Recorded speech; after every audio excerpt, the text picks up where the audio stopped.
এই দিনে বাঙালি জাতির অবিসংবাদিত নেতা, জাতির পিতা বঙ্গবন্ধু শেখ বিশ্বসভায় দাঁড়িয়ে জাতিসংঘের সাধারণ পরিষদের অধিবেশনে মাতৃভাষা বাংলায় বক্তৃতা করে সারা দুনিয়ার, বিশেষ করে বাংলাদেশের সকল বাঙালিকে ধন্য করেছেন, গৌরবান্বিত করেছেন। ৪৬ বছর পর আবার সে ২৫শে সেপ্টেম্বর আমাদের মাঝে ফিরে এসে এই করোনা সংকটের কারণে আমরা এই দিবসটিও যথাযোগ্য মর্যাদায় পালন করতে পারিনি।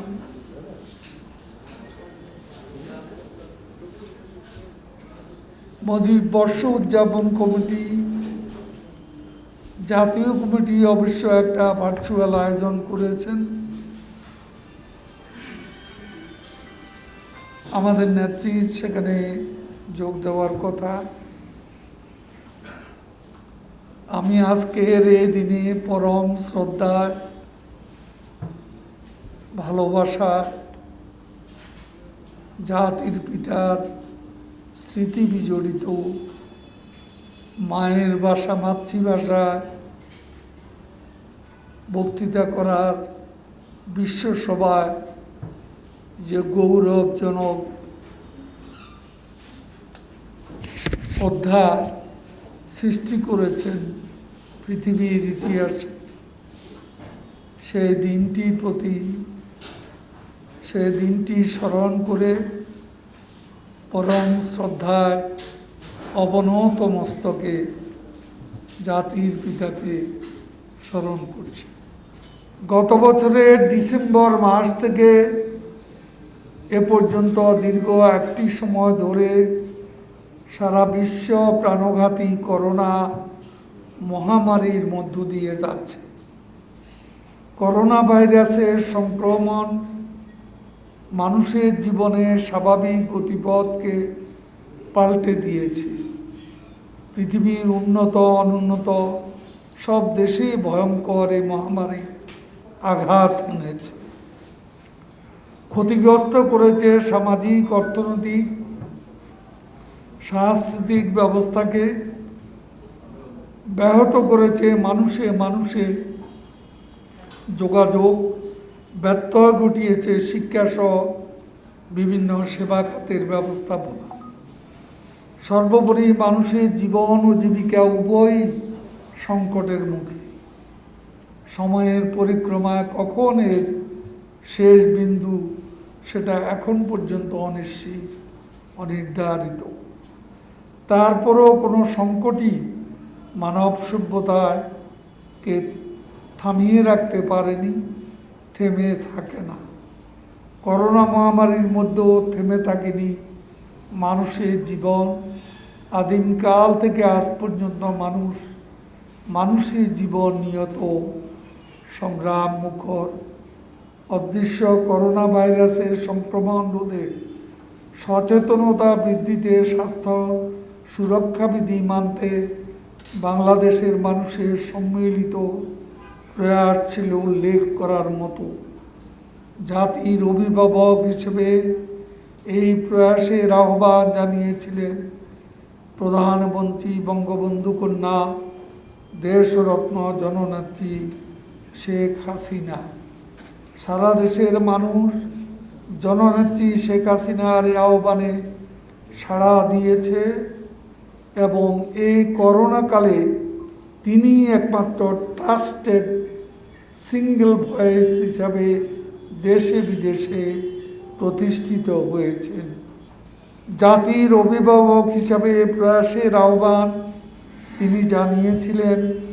সারা দেশের মানুষ জননেত্রী শেখ হাসিনার এই আহ্বানে সাড়া দিয়েছে। বঙ্গবন্ধু কন্যা শেখ হাসিনা মানুষের কষ্ট লাঘবে দিন রাত নিরলস পরিশ্রম করে যাচ্ছেন। করোনার মধ্যে ঘূর্ণিঝড় আম্পান, বন্যা চতুর্থবারের মতো আঘাত হানে। মানুষের দুঃখ দুর্ভোগ ঘনীভূত হওয়ার কথা, তারপরও শেখ হাসিনার নেতৃত্বে আমরা সফলভাবে প্রাকৃতিক দুর্যোগ এবং মহামারী করোনা রোধে আমরা সফলভাবে দায়িত্ব পালন করেছি আমাদের নেত্রীর সুযোগ্য সফল নেতৃত্বে। মহাদুর্যোগের এই সময় জননেত্রী শেখ হাসিনা সুনিবিড় পর্যবেক্ষণ, সুনিপুণ ব্যবস্থার কারণে মানুষের দুর্ভোগ হ্রাসে অন্যান্য দেশের চাইতে আমরা তুলনামূলকভাবে অনেকটা সক্ষম হয়েছি। এই সকল কর্মকাণ্ডে দক্ষ নাবিকের মতো দিশেহারা জনগোষ্ঠীকে সুদক্ষ নেতৃত্বের মাধ্যমে যিনি পথ দেখিয়েছেন তিনি হলেন বঙ্গবন্ধুর সুযোগ্য কন্যা শেখ হাসিনা। এদেশে জনগণের ভোট ভাতের অধিকার ফিরিয়ে আনার সংগ্রামে, গণতান্ত্রিক অধিকার পুনঃপ্রতিষ্ঠার আন্দোলনে তিনি ছিলেন অগ্রসেনানী।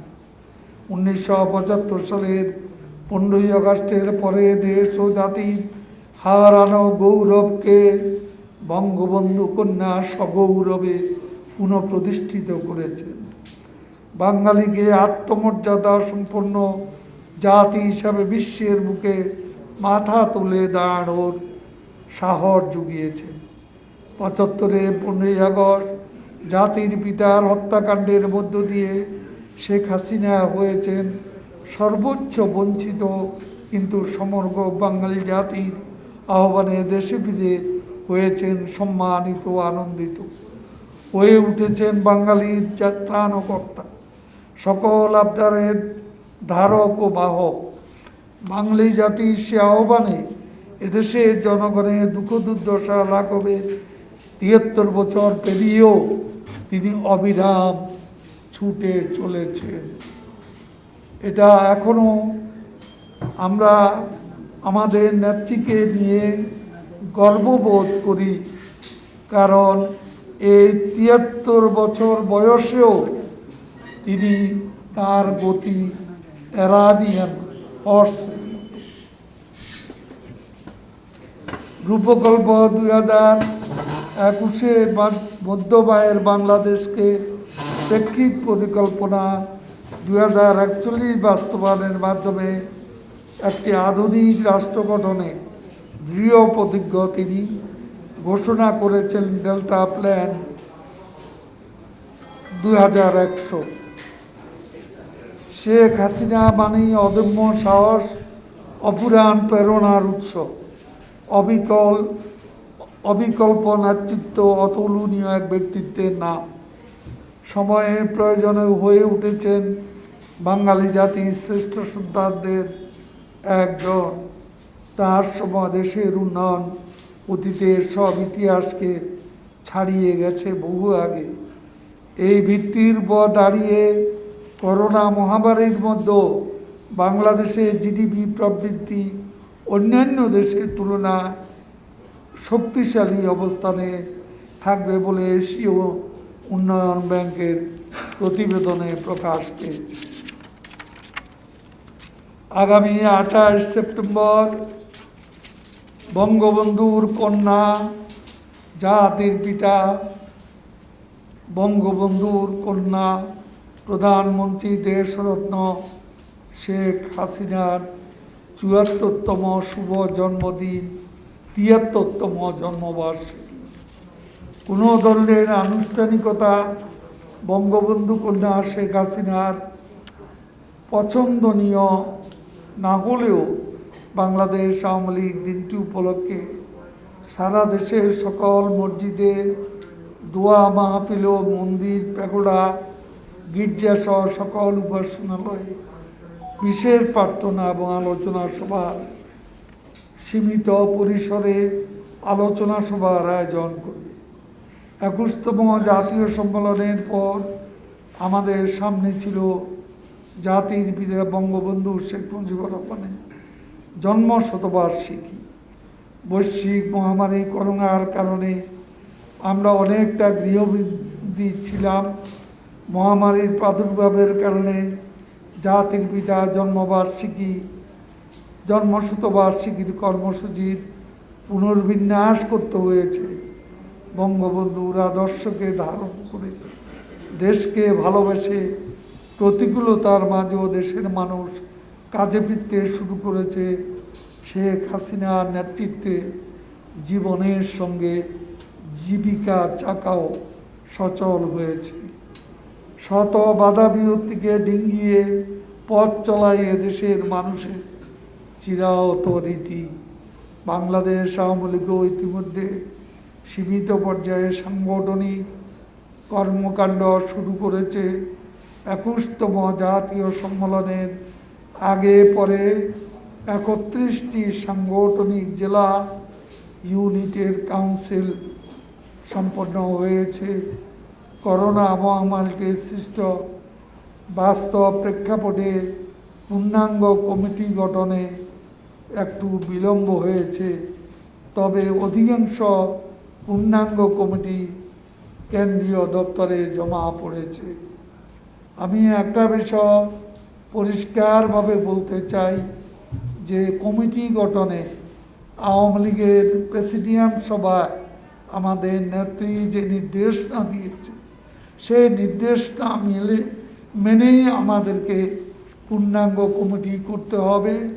দলের দুঃসময়ের ত্যাগী নেতাদের মূল্যায়ন করতে হবে। হঠাৎ করে কেউ দলে আসলেই তাকে প্রথমেই নেতা বানাতে হবে এমন কোনো কথা নেই। আর সাম্প্রদায়িক গোষ্ঠীকে কোনো অবস্থাতে অনুপ্রবেশের সুযোগ দেওয়া হবে না। এ বিষয়টা আমি আবারও নেত্রীর নির্দেশে আপনাদেরকে স্মরণ করিয়ে দিচ্ছি। আপনারা যারা কমিটি করেছেন বা করবেন, আপনাদেরকে কমিটি গঠনে নেত্রীর এই নির্দেশনাগুলো মেনে চলতে হবে। যে নির্দেশনাগুলো রয়েছে সেগুলো বাস্তবায়নের কাজ শুরু হয়েছে। মহান জাতীয় সংসদের 3টি আসনে উপনির্বাচনের তারিখ নির্ধারণ করা হয়েছে। আমাদের মনোনয়ন পর্ব সমাপ্ত হয়েছে। আমাদের জাতীয় নেতৃবৃন্দের সমন্বয়ে গঠিত টিম নির্বাচনী এলাকায় কাজ করছে। 8টি বিভাগের জন্য 8টি টিম সাংগঠনিকভাবে আমরা প্রস্তুত করে মাননীয় নেত্রীর কাছে জমা দিয়েছি। তিনি অনুমোদন দিলে এই টিমগুলো 8টি বিভাগে আমাদের সাংগঠনিক কার্যক্রম পরিচালনা করবে। আমাদের কেন্দ্রীয় নির্বাহী সংসদের সভা আহ্বান করা হয়েছে। আগামী 3 অক্টোবর আমাদের কেন্দ্রীয় নেতৃবৃন্দ স্বাস্থ্য সুরক্ষা বিধি মেনে সভা অংশগ্রহণ করবেন। বাংলাদেশ আওয়ামী লীগ সভাপতি বঙ্গবন্ধু কন্যা শেখ হাসিনা সর্বদা স্বাস্থ্য সুরক্ষা বিধি মেনে সাংগঠনিক কর্মকাণ্ড পরিচালনার নির্দেশ দিয়েছেন। আপনারা জানেন, রাষ্ট্রীয় ক্ষমতা দখলের গভীর ষড়যন্ত্রের তথ্য উদ্ঘাটন করেছে গোয়েন্দা সংস্থা, যা ইতিমধ্যে গণমাধ্যমে প্রকাশিত হয়েছে। বিএনপি জামাত জোট কখনই জনগণের ইচ্ছার প্রতিনিধিত্ব করতে চায় না। সর্বদাই ষড়যন্ত্রের রাজনীতি, আস্থা, স্বাধীনতা বিরোধী ও দেশ বিরোধী অপশক্তি। বাংলাদেশ আওয়ামী লীগ এদেশের মানুষের আবেগ, ভালোবাসা, আশা আকাঙ্ক্ষা ধারণ করে এবং কাজে কর্মে জনগণের ইচ্ছা প্রতিফলন ঘটায়। আওয়ামী লীগ কখনোই ষড়যন্ত্রের রাজনীতি করে না, ষড়যন্ত্রের রাজনীতি বরদাস্ত করে না, কিন্তু বারে বারে আওয়ামী লীগই ষড়যন্ত্রের শিকার হয়। বিএনপি জামাত জোট নেত্রী বেগম খালেদা জিয়া দুর্নীতির দায়ে দণ্ডপ্রাপ্ত একজন আসামি।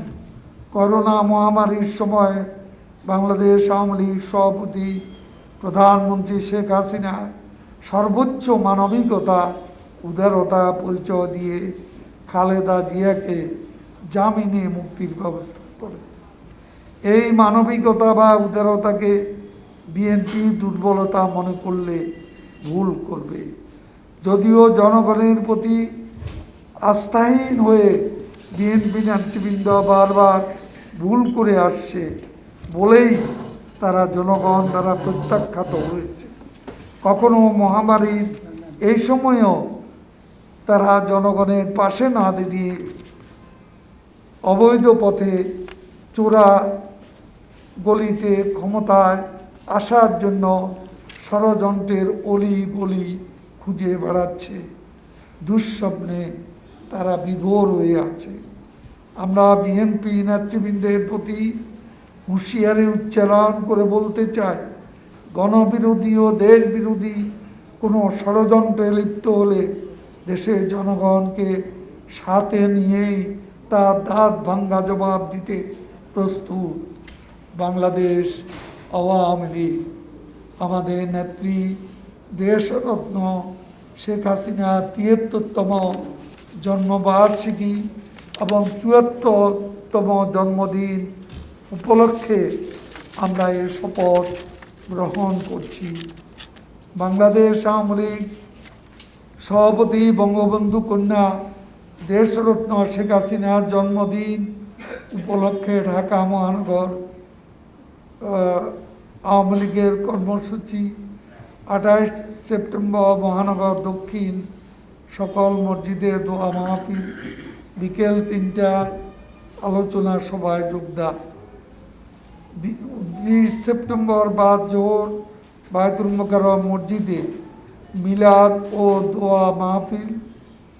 ২৭ সেপ্টেম্বর বাংলাদেশ আওয়ামী লীগের ত্রাণ ও সমাজ কল্যাণ উপকমিটির আয়োজনে একটি আলোচনা সভা এবং কিছু ত্রাণ বিতরণ কর্মসূচি রয়েছে। নেত্রীর জন্মদিবস উপলক্ষে ৩০ সেপ্টেম্বর এতিমখানা অসহায় দুস্থদের মাঝে খাবার বিতরণ, এটা মহানগর আওয়ামী লীগের কর্মসূচিতে রয়েছে। আলোচনা সভায় আমি আপনাদেরকে কৃষিবিদ ইনস্টিটিউশনে আমন্ত্রণ জানাচ্ছি। তবে সবাইকে বলবো সেখানে কিন্তু এক একটা সিট ফাঁকা রেখে একটা সিটে বসার আয়োজন করা হচ্ছে। একটা সিটে ক্রস চিহ্ন থাকবে। আমি কৃষক লীগের সভাপতিকে এ ব্যাপারে দায়িত্ব দিয়েছিলাম কৃষিবিদ হিসাবে। যেভাবে সিট অ্যারেঞ্জমেন্ট করা হয়েছে ঠিক সেভাবেই স্বাস্থ্যবিধি মেনে আপনাদেরকে বসতে হবে। কোনো অবস্থাতে যে গাদাগাদি করে বসাবসি চলবে না। আর নেত্রী নিজেও, আমি আপনাদের বলি, তিনি নিজেও ইন্টারেস্টেড না। তিনি নিজেই তার জন্মদিবস পালনের ব্যাপারে তেমন একটা আগ্রহ তিনি দেখাচ্ছেন না এবং তিনি করতেও চান না। তারপরও এটা আমাদের দায়িত্ব, কারণ শেখ হাসিনার জন্মদিন বাংলাদেশের জন্য একটা ঐতিহাসিক ঘটনা। বঙ্গবন্ধু আমাদের রাজনৈতিক স্বাধীনতার রোল মডেল, শেখ হাসিনা আমাদের উন্নয়ন এবং অর্জনের রোল মডেল। তার জন্মদিবস তিনি যে অর্জন করেছেন এটা নজিরবিহীন। বাংলাদেশকে বিশ্ব দরবারে বিশেষ মর্যাদা তিনি উন্নীত করেছেন। তার জন্মদিন না পালন না করলে আমরা জাতির কাছে অকৃতজ্ঞ থেকে যাব। আমি সেই জন্য সবাইকে, আমাদের সহযোগী সংগঠনগুলো, আপনারা সংখ্যায় লোক না বাড়িয়ে এবং মহানগরকেও অনুরোধ করছি যতটা সম্ভব কম লোক ভিতরে তার অর্ধেক আসনে আপনারা বসতে পারবেন। বেলা ৩টায় আমরা অনুষ্ঠান শুরু করব বিশেষ মোনাজাতের মধ্য দিয়ে। একটা ছোট্ট আলোচনা সভাও আমরা করব। আমার মনে হয় সাংবাদিক বন্ধুগণ আপনারা কষ্ট করে এসছেন, আমি আমন্ত্রণ জানাচ্ছি 28শে সেপ্টেম্বর কৃষিবিদ ইনস্টিটিউশনে আপনারা আসবেন।